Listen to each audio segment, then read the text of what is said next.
वसुदेवसुतं देवं कंसचाणूरमर्दनं देवकी परमानन्दं कृष्णं वन्दे जगद्गुरुं गुरुर्ब्रह्मा गुरुर्विष्णु गुरुर्देवो महेश्वरः गुरुसाक्षात् परब्रह्म तस्मै श्रीगुरुवे नमः।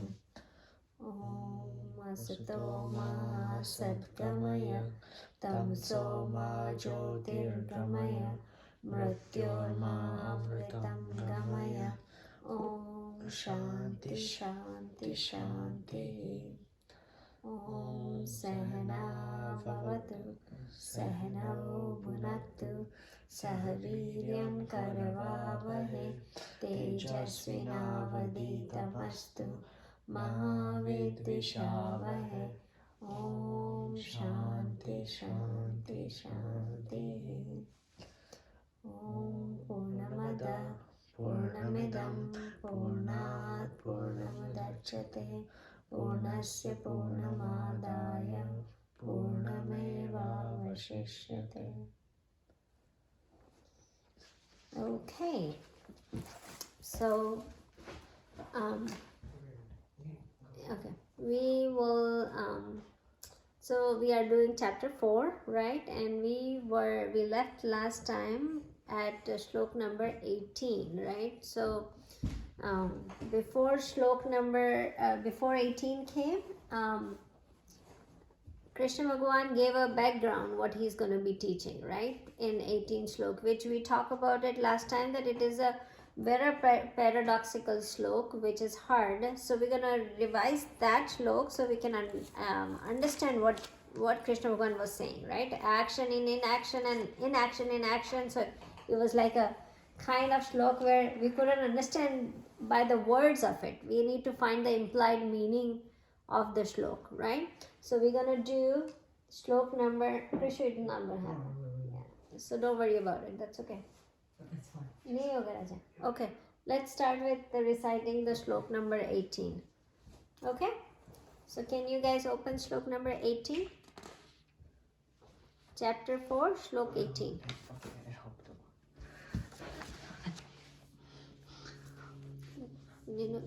Open your Gita. Yeah.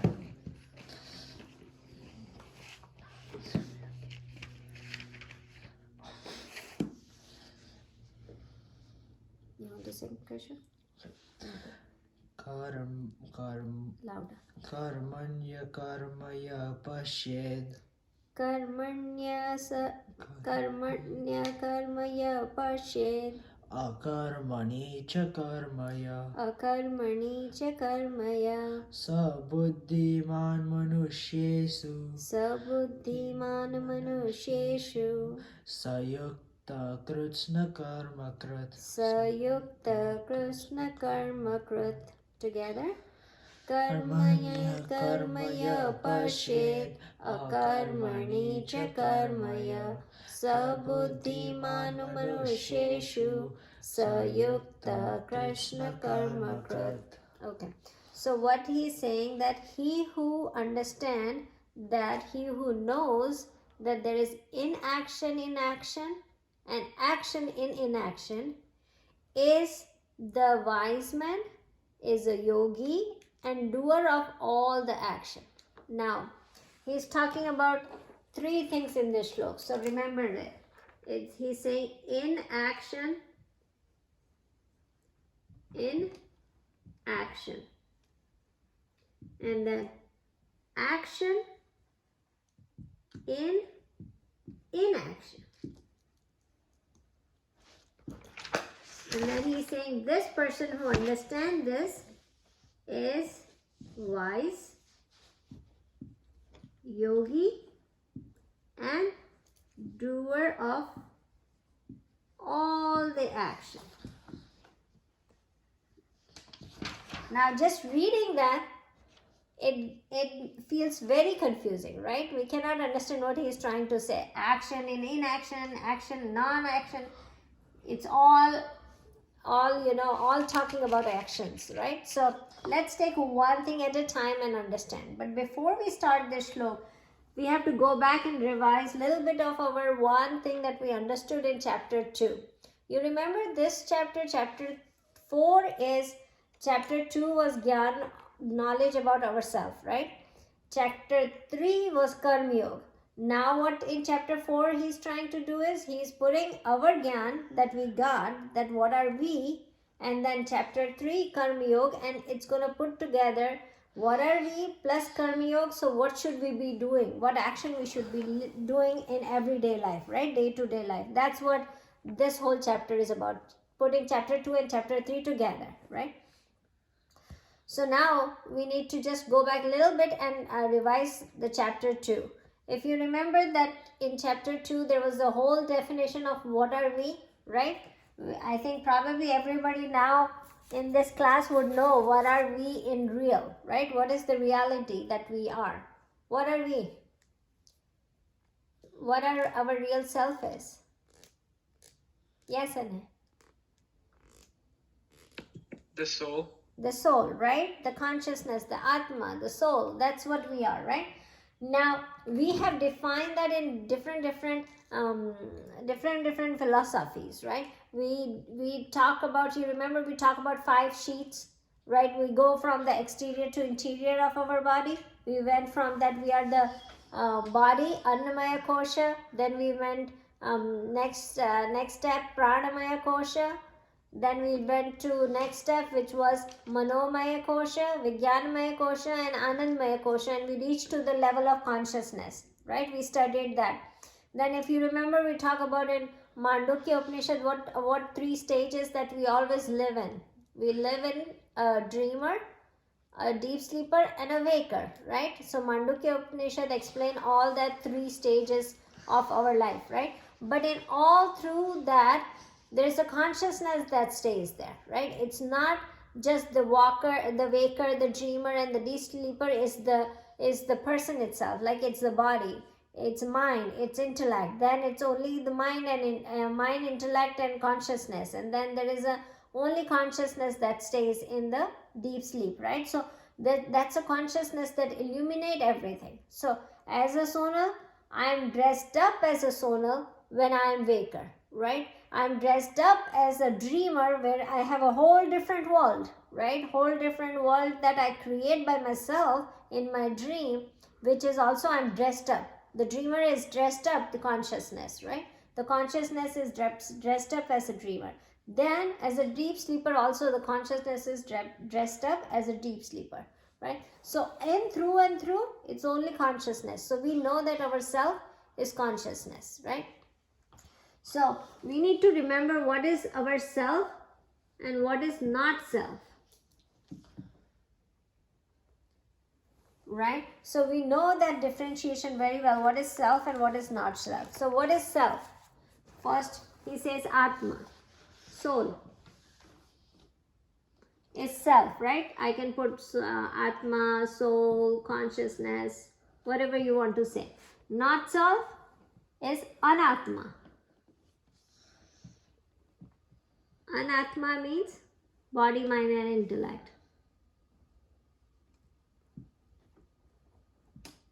Right? So that's self, right? The self is non-changing. Not self is always changing. Right? The self is always, so all the problems that are created in where? The problems will be created in not self, right? All the problems are created in, all the troubles comes from non-self. Not self, not non-self, right? Not self. And there is no problem created here because this is perfect. Because the self is perfect, there is nothing that it needs more. There is nothing that needed more to fulfill, right? Here with body, mind, and intellect, we need a lot of things, right? This is one, this is many, right? Now, because there are problems, there are many, because it's always changing, then what we need here? We need actions. So actions is done because of all these property of non-self. This one needs no action, because there is no trouble, no problem, no changing. It's always the same. It's only one. Then it doesn't need any more action, right? So keep this in mind, right? So there is a self, there is a not self, right? People who live in not self will get to all these things, right? All these properties going to come for not self. When they live in self, there is all these properties that comes in the self, right? Now who lives in the self are enlightened people, right? So we need to definitely differentiate this. Now this one has ego, right? When body, mind and intellect is there, means there is an ego, the I. So I am walking, I am talking, I am doing this. Where is this I is coming? I is coming from the ego, right? So that ego is there. That's why the actions are being taken place, right? So we take action because of our ego is there. The ego is not only the definition of you are feeling proud of about yourself. Everybody has this ego. Ego is the little I that I'm talking about, right? It's not that, oh, I'm proud of myself, I have a lot of ego. It's not. The ego's definition in these shlokas are not that. Its ego is little I for us. Like when I say I'm walking, I'm talking, I'm representing this body, that's the ego, right? So when ego is there, there is always gonna be a changing thing. There was always gonna be that we would need something, we need to fulfill ourselves, and then to fulfill anything, we need an action, right? So keep that in mind. So consciousness is again as like a screen. It doesn't need anything. There is a horrible thing happening in the movie, right? A car chasing or a murder happening on the movie on the screen, but all the actions are done in not self. But as soon as you come to the ground of self, then as soon as you see the screen, then nothing is happening on the screen. There was a big fire in the movie. Does the screen burns? It doesn't burn because nothing is happening on the screen. So nothing will help on the self. Everything gonna help. Everything will be doing on not self, right? So if you are burning, that if you are, if you are doing something that is, let's take an example of any problem, that if you are sick, right? So what is impacted? Your body is impacted, right? Then your body is impacted means there will be an action that you have to take because it's on not self. When you are sick, the consciousness doesn't get impacted, right? Right? Even if it is a bad or good thing, your consciousness doesn't get impacted. What is impacted is the ego that get impacted, right? So keep that in mind. And now let's go to the shlok again and get the answer out of it. So three things we are talking about right here. Inaction, inaction. Let's take the topic 1. So again, the shlok is saying that person is a wise person who takes inaction in action. That person is yogi who takes inaction in action. And that person is doer of all action who takes inaction in action, right? That's what Krishna Bhagavan is saying. Now, what is inaction and what is action here we are talking about? Inaction is no action, right? So rather than putting inaction, you can say no action, right? There is no activity going on in this stage. So when there is inaction, there is no activity going on in action. When there is action going on, somebody who takes, there is no action going on, right? So it is a lot of things going on in your life, right? You have a project to make, right? You are making this project. You are working so hard to make this project very well. And now I would, or somebody will come inside and you say that these all action that you are doing is no action. The project that you are making, the hard work that you are putting is not an action. You will say, what? I'm working so hard and you are saying there is no action? But that's what Krishna Bhagavan is saying. That's the wise person. Now how? Right? We need to get to the bottom of it. Why he's saying somebody that it's not an action, right? So here is the thing, what he's saying. The person who is staying in his self, right?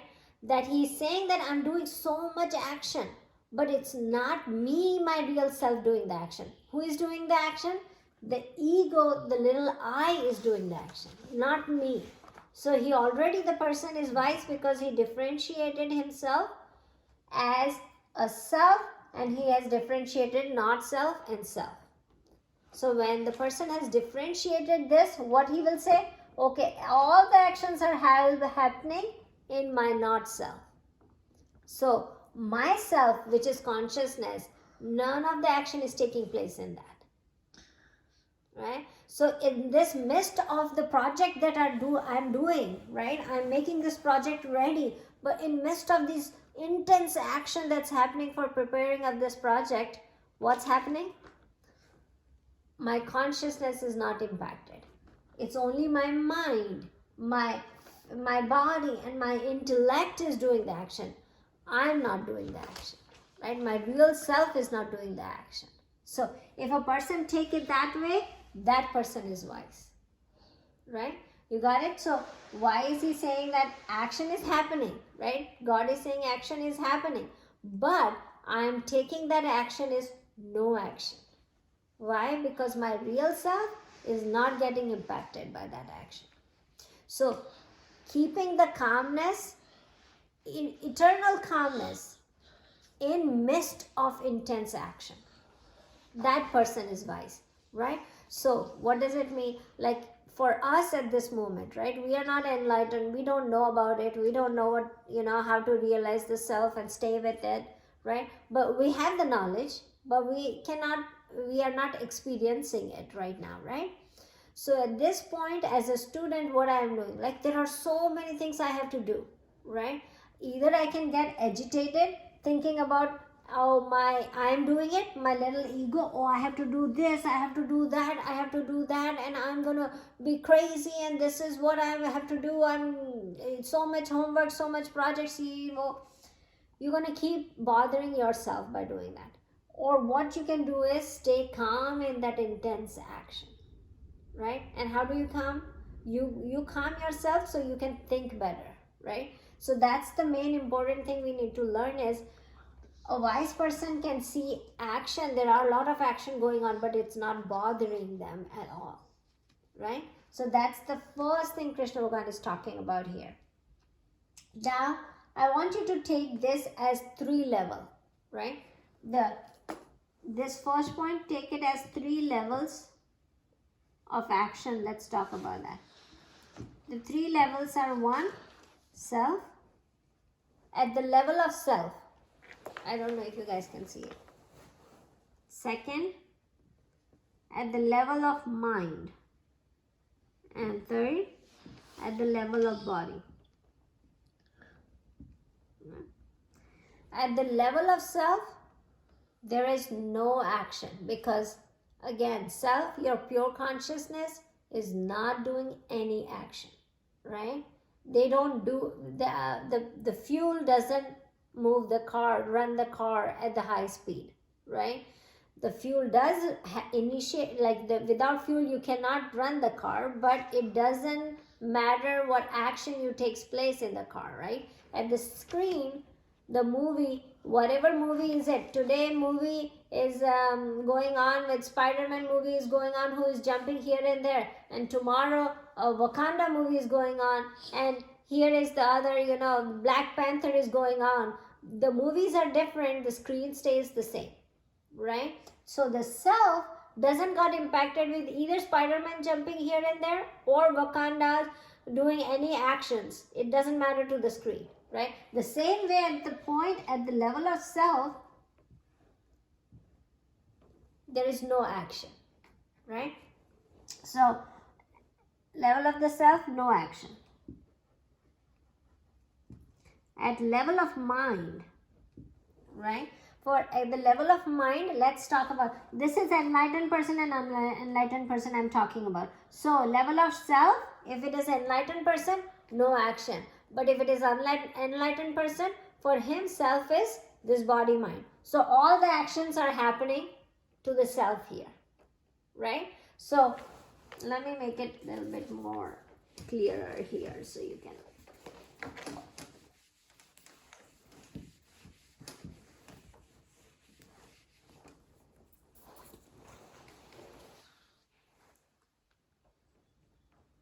So at the level of self, right? Now at the level of self, if you take unenlightened person,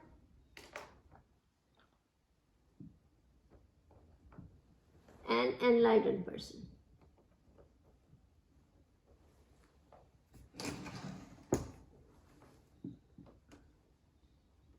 Okay, so unenlightened person and enlightened person. For self, for unenlightened person is this body, mind and intellect, right? So a little I, or you can say ego, right? So the action is happening here. So there is all the action in this, all actions are happening. But for enlightened person, at the self level, there is no action. Because real self is consciousness which is not involved in any action, right? Now, at the level of mind, for unenlightened person, what's happening is that the mind is working for everything, right? So think about that. What happens is the mind brings the desire, right? You look at something that you liked, right? The desire comes to get that, or to work on it, or to either own it or to get it. Likes and dislikes come. I don't want it, I want it. Those things comes, the need comes, right? So what happened is the unenlightened person is performing on the base of what? Fulfillment, right? You want to fulfill your desire, and that's why you are working on it. So the mind works for unenlightened person on the out of fulfilling the desire,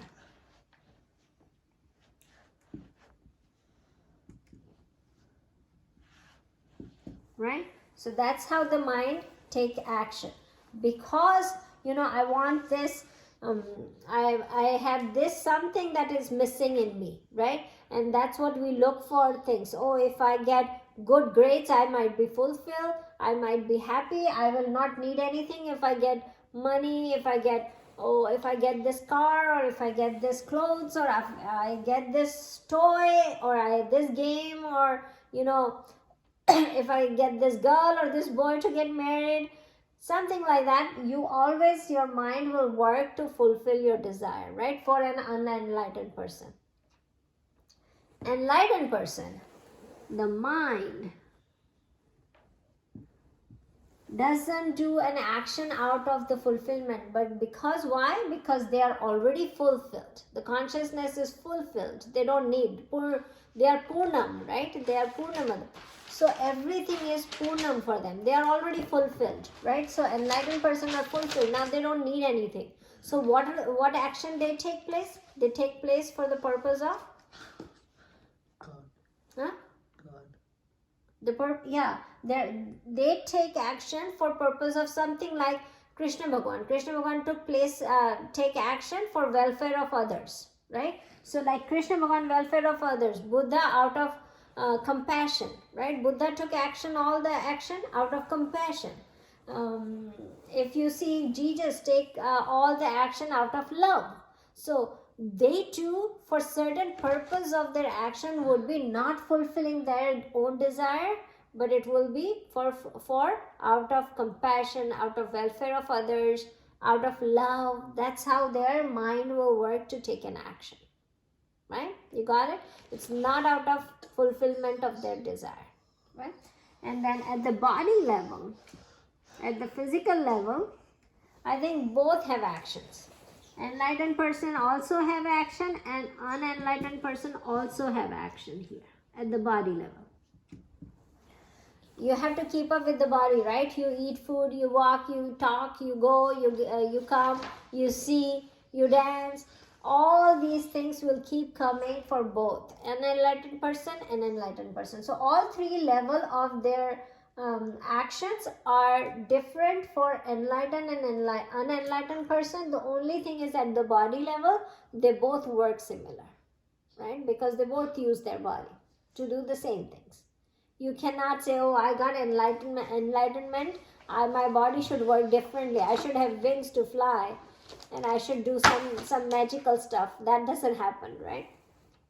You will use your body the same way as an unenlightened person uses it, but at the level of mind and at the level of self, there is a huge difference how the action takes place in enlightened person and in unenlightened person, right? So that's how you can see. So now for unenlightened person, when you are making this project, your I, if you are in little I, you are making all the action as my action. I'm taking this whole thing, I'm making this project, I'm doing all these things. For unenlightened person, you will take it as that, the body is working, the mind is working, the intellect is working, but self stays calm, right? There is no action is taken in myself, my original self. There is no action taking place, but my body and my intellect and my mind is working towards that project. That's going to bring a calmness to yourself rather than getting agitated by any work, right? So that's the difference between that. So the person will look at all the action as no action. Got it? So that's the first point. Now the second point is action in inaction. Again, now what does it mean? Now this is just a flipping the coin now. Okay, so now you understand what is when there is an action, enlightened person sees no action. That we already discussed. Now opposite it. When there is no action, enlightened person look at it as a action, right? Now as for us, no action is what? For us, no action is like, I don't have to do anything, right? If I don't have to do any work, that means no action, right? So I have a responsibility, right? As a student, you have responsibility to do your learnings, right? Your homework, your assignments. That's your responsibility to do it, right? Like for me, my responsibility to making sure that my kids are been taking care of them, right? And the house is good. My responsibility is to making sure that food I can feed them. So those are my responsibility, right? Now if I say that I want to no action, so what's going to happen is I'm going to run away from my responsibility. If you say I don't want any action, what are you going to do? You're going to run away from your studies. You're going to run away from the learning. So what is he saying? That in those kind, when you say that there is no action, what it is, it looks like there should be and no. When there is no action, they think, the wise people think as an action to which whatever. Okay, so so even if you run away from the actions, right? When you run away from your responsibilities, right? Let's say, okay, I decide I don't want to take my responsibility of taking care of my kids and I run away. Where do I go? I run away from my responsibility, right? And I will just go and lay down somewhere or sit down somewhere and I don't want to do anything, right? That is no action for me, right? But enlightened person will see that there is a big action in that too. How? Because when I am sitting ideally, I'm running away from the responsibility, I'm still bound with the law of karmas, right? So I will get a payback on that, right? When you do, an enlightened person do no action, they are not bound with the karmas, a law of karmas. But I am going to be bound with law of karmas, right? So if you don't do anything and no karmas, then still I'm bound with the law of karmas, right? So that's what we need to think about it. So when you run away, Vivekananda Swami says, you cannot run away from these machine. Machine is the life, the sansar. So Vivekananda Swami says, you cannot run away from the machine. What you need to do is, you need to work out how to run the machine, right? When you know how to run the machine, then the machine will set you free, right? So you need to learn how to work from in this samsara. So now when we think about no action, like even let's say some yogis that go up in Himalayas and sit down in the cave and meditate, and we think that okay, those people are people who don't do any action, right? There is nothing they do, but they do a lot of actions, because meditation, when they do it in, there is an intense thing going on in their mind, right? Though in the body level they are not doing any action, but there is an intense midst of action going on in their mind. That's what they are doing. So the wise person sees action in also no action, right? You got it? So then there is 2 points. So now what he is saying, those are the wise people, right, who sees this way. Then he says those are yogi means who are surrendered to yogs. So those are yogi, and those are doer of all the action. Now this is again a controversial statement, right? Now first he said no action, then he said action, and now he's saying doer of all the action. So let's talk about doer of all the action. Why is he saying that person is doer of all the action, right? Here we just prove that that person, that self, is non-doer. Now he's saying he's a doer of all action. So let's go back to the same concept of fulfillment. So what happens is, so actions, we do any action that is always for fulfillment of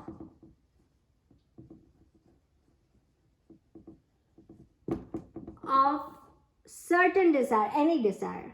I will just put desire, right? So that's the only action, right? If I am, let's say, if you are doing any project, you want to get the grade. That's what you're doing. You are studying, you want to get, because you want to get the good grades. That's why you are doing assignment. You are helping to clean the house because you want to stay in a clean house. So there is a desire. I want to stay in a clean house. My room needs to be clean. Oh, I need to wash my clothes. If you're doing laundry, there is a desire to get the clean clothes, right? So there is always a desire. That is always, any action is not without a desire, right? There is a desire. We want to fulfill the desire, and that's why it's there, right? The action will take place. Now for enlightened person, they are already fulfilled, right? These actions, these little actions, they don't count as actions, because they are already fulfilled with all they don't have any desire. So this fulfillment, they don't have any action, that we already discussed, right? So you remember that part. Now what happens is, for this we have to for enlightened person, if they are already fulfilled, no action is required.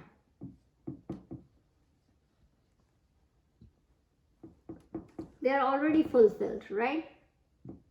So the purpose of action is already the purpose of action. They are not an agent of action, right? So the purpose of action is already been done, right? The purpose of action was fulfillment. For enlightenment person, it's already fulfilled, so there is no purpose of action, right? So that's why whatever they achieve by action, they already got it.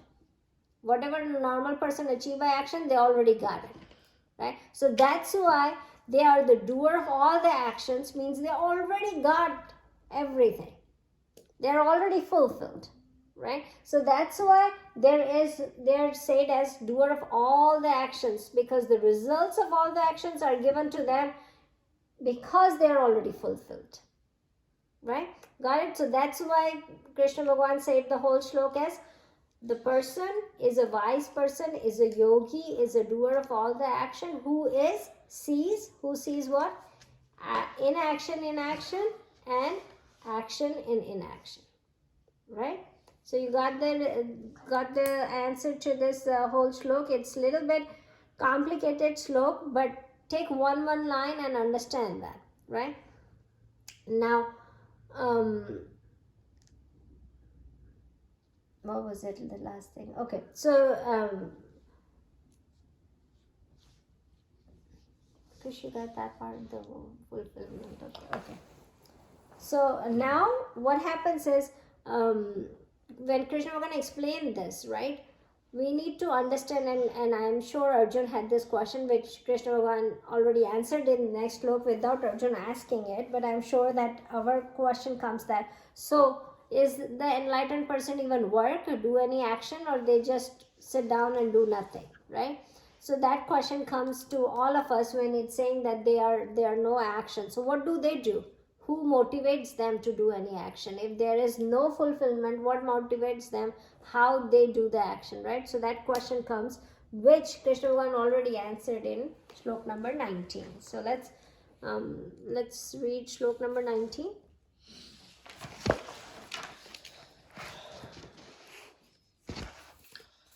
Chapter number 4. Who gonna read it?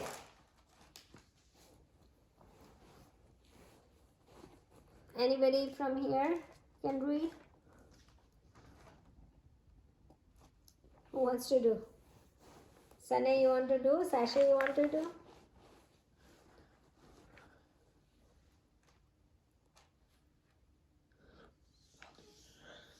No? Reha, you want to do it? No? Okay. Krishu, go ahead. Yasya sarve samarambha Yasya sarve samarambha kama sankalpa varjita kama sankalpa varjita jnanagni karmanam jnananidagda karmanam tamahu panditam buddha. tamahu panditam buddha. Together. Yasya sarve samarambha kama sankalpa varjita jnananidagda karmanam tamahu panditam buddha. Okay, so this shlok is, he whose action are free from hankering from desires, whose desires are burned from the fire of knowledge, he is a wise call him a sage, right? So now he point 3 things out here. The first thing is, whose actions are free from desire. So actions free from desire.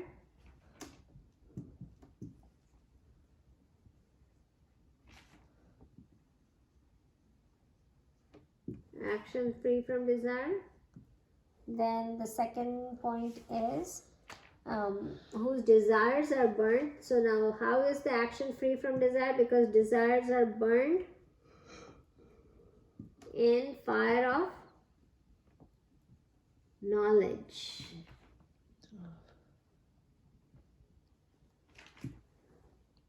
So that person is a wise person, call him sage. So this is a sage. Now before was a wise person, right? Oh, Krishu band ho gaya.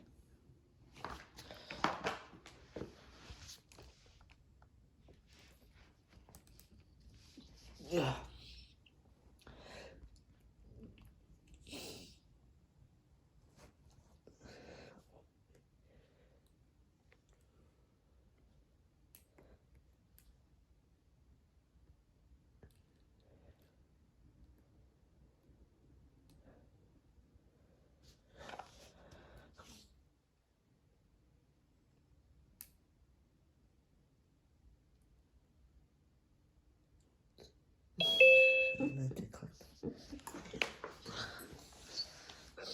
Oh, okay.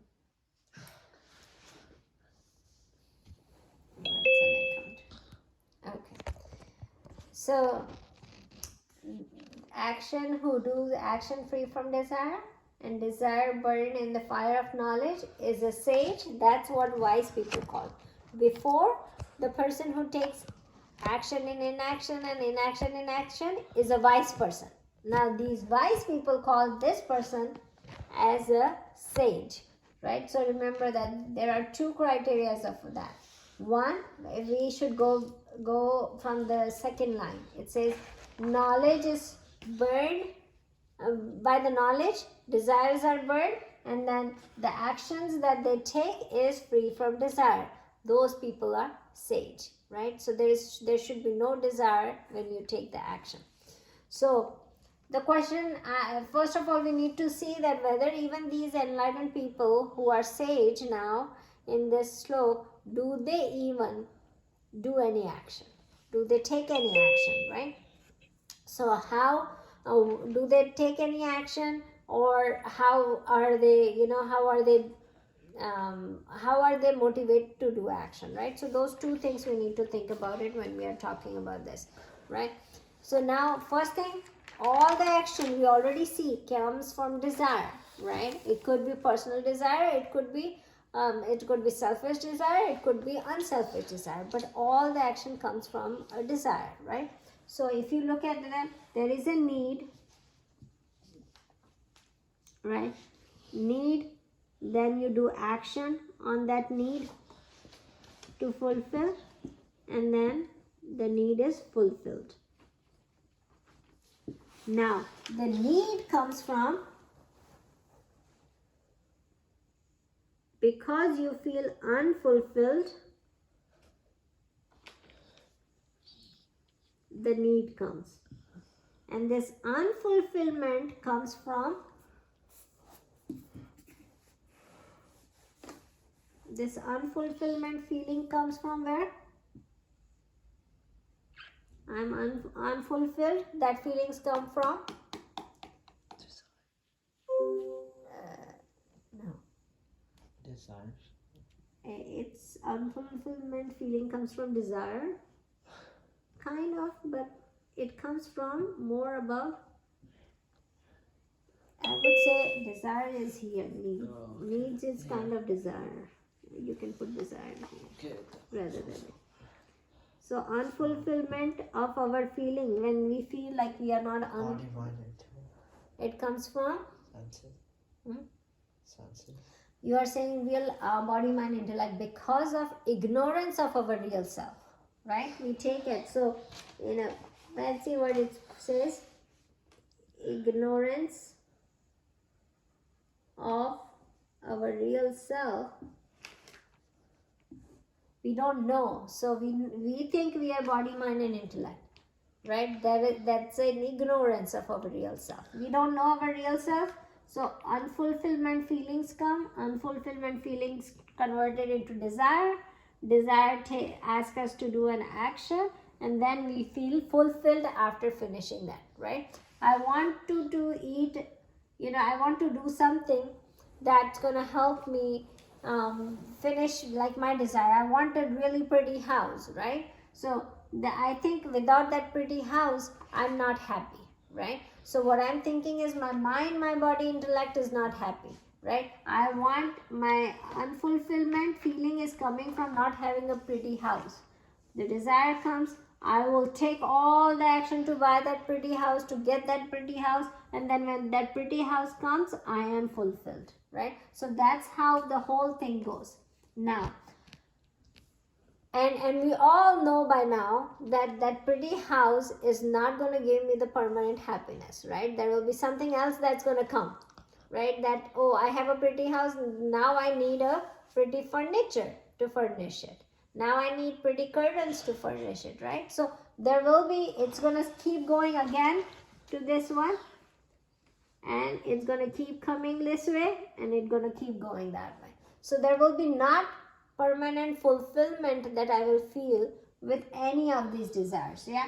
Because I am stick to my body mind, I'm ignored about my real self. I think this life that I got right now, this body, this mind, this intellect will only get satisfied, fulfilled by all the outside things that I'm seeing in the world, right? So I will get fulfilled by getting all these things that is not inside me, but that is outside from me, all the objects, right? Because I don't know the real self. As soon as I get to know that my real self is not this body, mind, and intellect and all these objects that I try to find my fulfillment, it is actually by knowing that I get fulfilled right here rather than getting fulfilled by other objects outside, myself, right? So that's how it goes all the time. Now, if we are ignored here, when we are identified as I means by body, mind, intellect, myself, that's where we feel we are unfulfilled. As soon as we see that we are self, we are consciousness, we are this pure consciousness, we are not this body, mind and intellect, we become Purna. Purna means we are fulfilled, right? So that's the desires don't come anymore here, right? So when they are saying action free from desire, that's where we need to start from, right? We cannot start in middle of this, because when this chain start, it's going to keep going and coming back, keep going and coming back. The chain will never break, right? So we have to start beyond the chain where the ignorance is, right? So now let's talk about it, that how the action I wanted to talk about. Yeah, so let me, one more example I will give you here.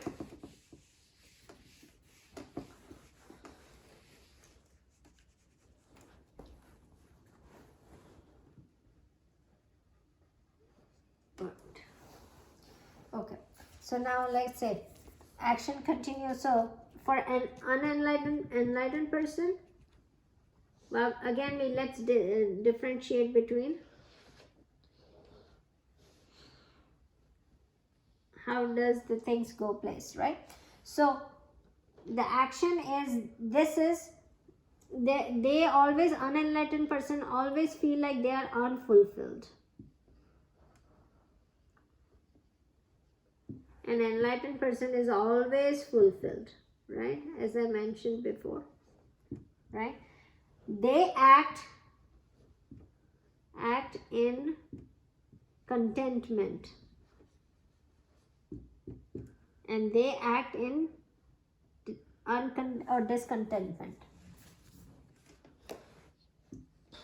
Discontentment, right? They are never content, right? They will think, I don't have this, I need this, right? So then that again goes for the desire. So I'm just saying it, this enlightened person always act in contentment. There is always content. They don't need anything else, because they are so fulfilled, right? This person is not fulfilled, so they are never content. So it is always discontent.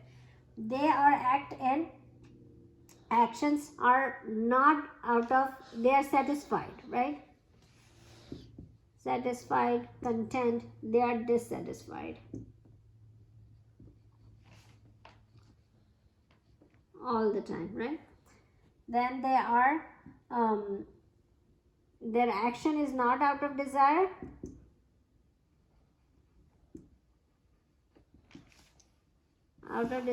these actions are out of desire. So again, with this differentiation between both, the actions are separated. Now what happens is, the motivation of enlightened person is their own enlightenment. That's motivation. But here the motivation is outside object.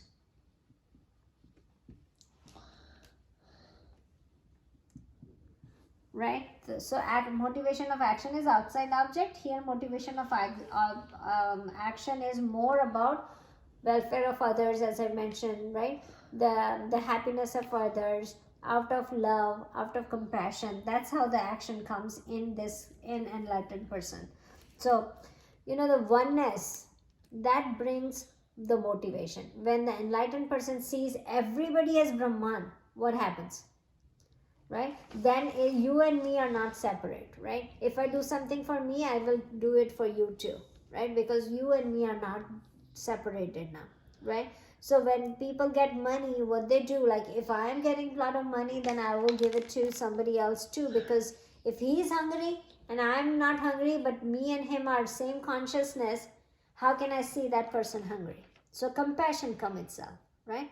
When the person says that, these shlokas can be taken as wrong way, like action in inaction. I can go and sit and do no action. That is also action. And I will be wise, right? It could taken a wrong way.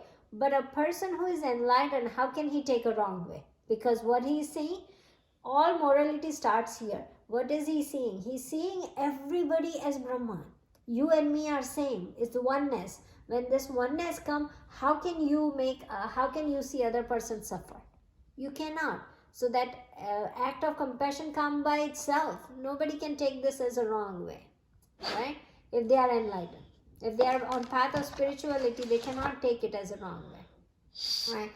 That, in here we talk about racism a lot, right? That, oh, okay, somebody looks some differently means there is a different race and different characteristics and different way we picture them and different way we talk about them, right? We talk about so much racism is a wrong thing to do and all those things.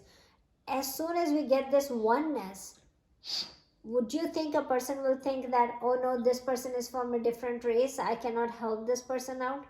That thought will never even come, right? That oneness will bring us so much together, so that whenever I think about Vedanta, one thing that helps, that makes me amazed, that how much we can put this into our real life right now and find the oneness in everybody. And as soon as we get that, there is no enemy, right? There is no problem with anybody else, right? Everybody is one. Then how great it feels when you think about this way, right?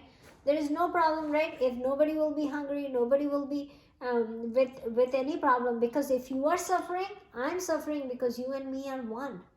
If we can feel that way, all the other problems will go away, right? Even if we don't look at it as a, okay, let's say that we don't do bhakti, or we don't have a faith in God, but even if we have a faith in oneness of everybody, like you and me are not different, that itself going to bring the society so much advantage about all these things that we discussed, like, the separation of rich and poor is so far, the separation of with colors, the separation of with race, all those things can be minimized in 1 second. As soon as a person starts feeling like everybody is one consciousness, as soon as you start feeling that, then others' pain is my pain, my happiness is others' happiness, and that whole gonna bring everybody together, right?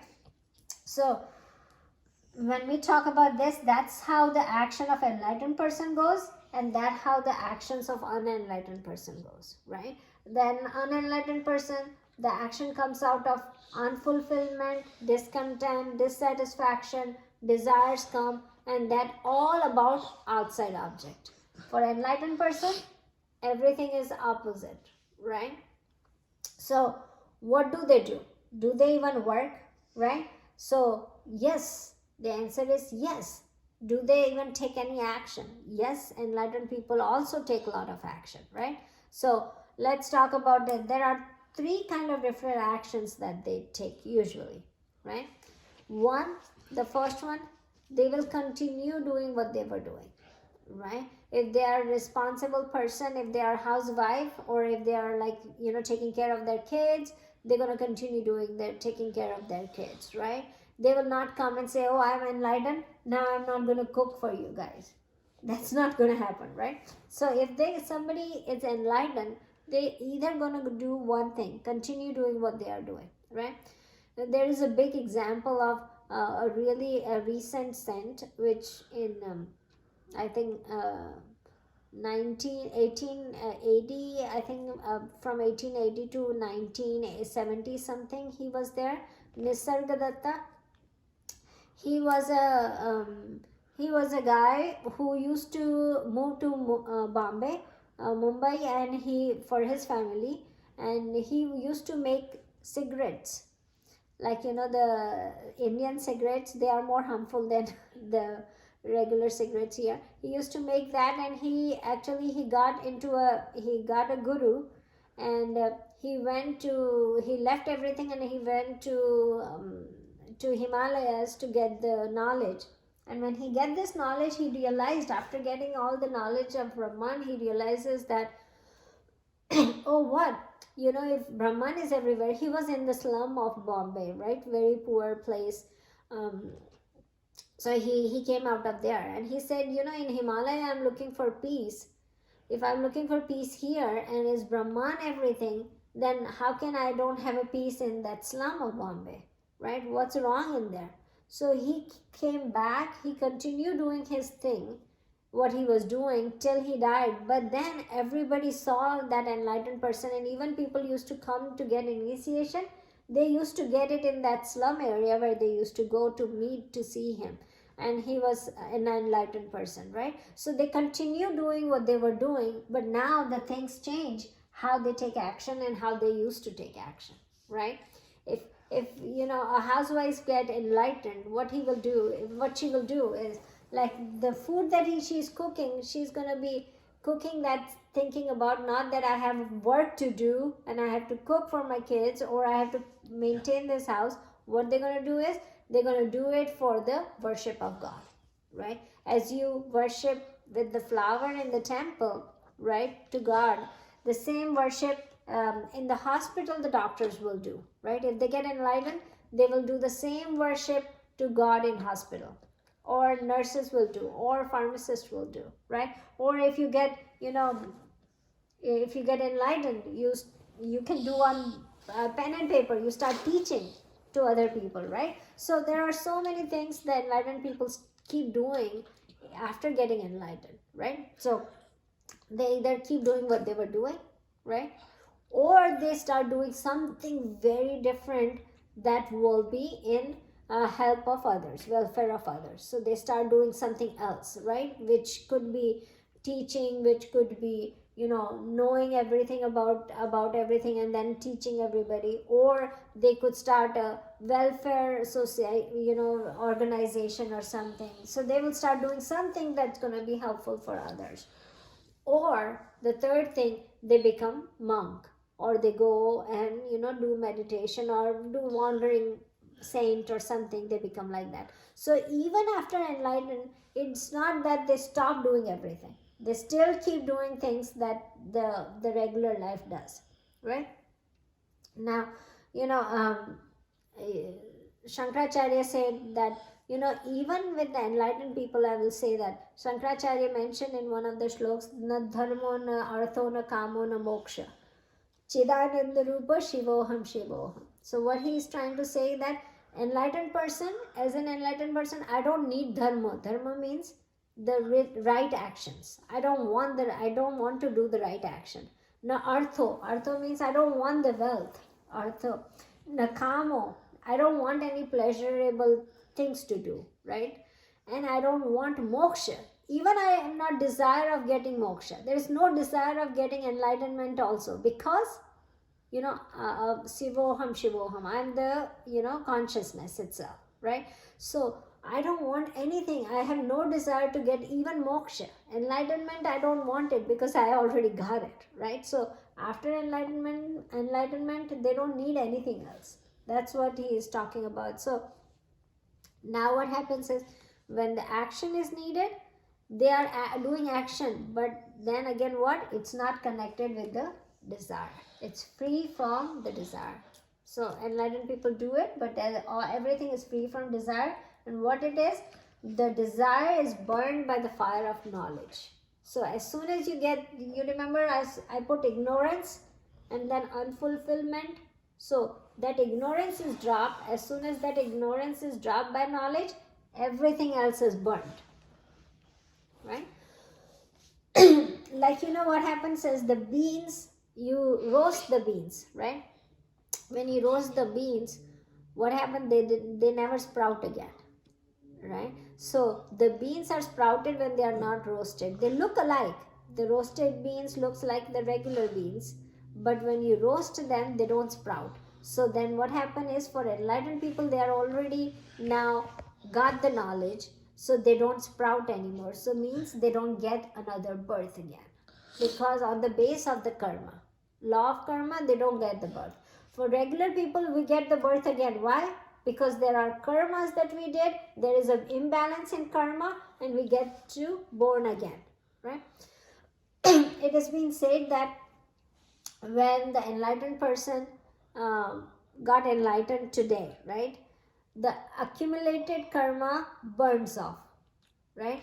Like, you burn a cotton mountain with a matchstick and it burns off. The same way, when the enlightened person become enlightened, the law, all the karmas that he had done in this life, accumulated karma in the last life, everything is burned off. So now what happened? So all the action that he does going forward, it is not accounted. So the accounts are lost for him. So there is not accounted, so then there is no birth again. Why are you laughing? I'll tell you later. Okay. So that's how it is. That's how it goes. And again, there is no account of karma is remaining. So then there is no rebirth, no birth on base of karma. You can born again. If some people, like some enlightened people, want to come again and live again to teach other people or to do something good, but they are all coming with the purpose of not based on the karma, but on the purpose of something to get to back to the society, right? So that's how they take birth. They don't take birth on basis of karma or repaying the karma, right? So that's what happened. Now there are a couple different philosophy behind it.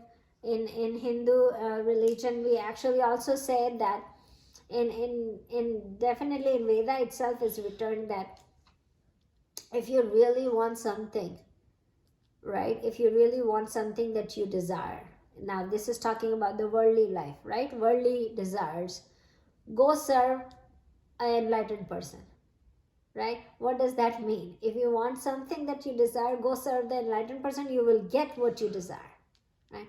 So what they are saying, that they used to say that if an enlightened person, because of their karmas, result has to come, like every action has consequences, right? So the action that enlightened person is doing, good action mostly, right? So the enlightened person doing good action, who is getting the consequences of that action, right? So it's not him, because his account is closed now, so he's not getting those consequences. So who is getting it? The person who is serving him gets the consequences, right? So if somebody is really doing good karmas, if there is a sage, if you go and serve them, then whatever you desire, you get that wishes come true. Why? Because all the good karmas of the sage is coming on you, and that's why their wishes are being fulfilled there, right? So this has also been said.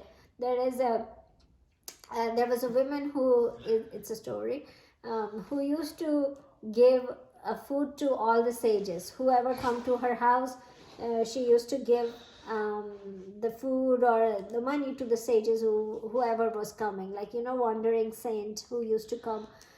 If you go in India, you will see a lot of sages who come to the house to ask for food or money.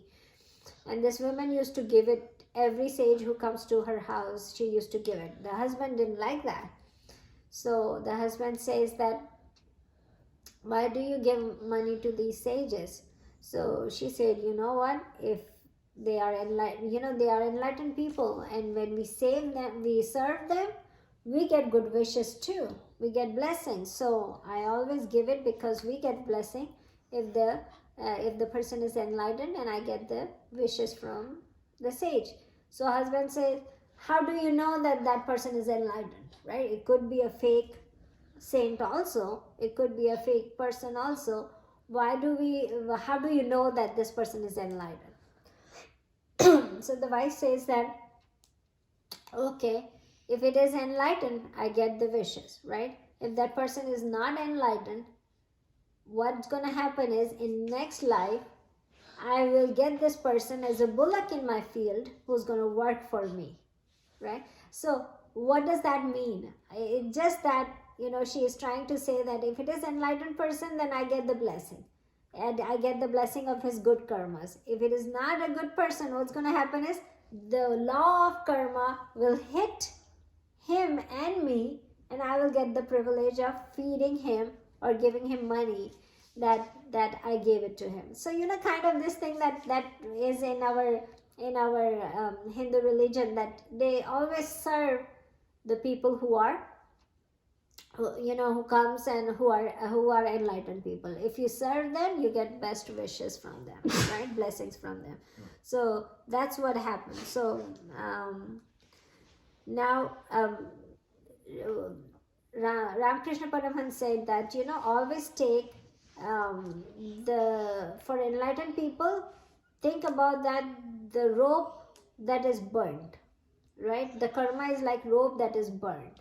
Now what happened is, if the enlightened person is karmas are like rope that is burned, means you cannot utilize that rope to even tie anybody because it's burned, right? So it does look like a rope, but when you pick it up, it's ashes.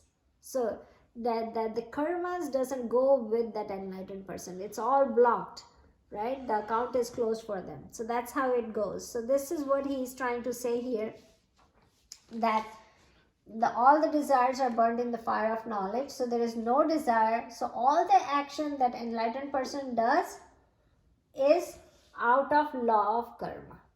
The law of karma doesn't impact the enlightened person anymore, right? So now he says that the person is called Pandit, right? If you look at it, he says the person is called Pandit, Pandita Buddha. So now think about it. Before this slok, we also had Pandit in previous slok, in I think in chapter 2. You remember? We had that. I think it was slok 11 or 12, where Krishna Bhagavan said to Arjun, it says Ashocha Nanvashochastvam Prajna Vadascha Bhasase Gatasun Nagatashunshcha Nanu Shochanti Pandita. You are talking like a pandit. You are talking like a wise person, right?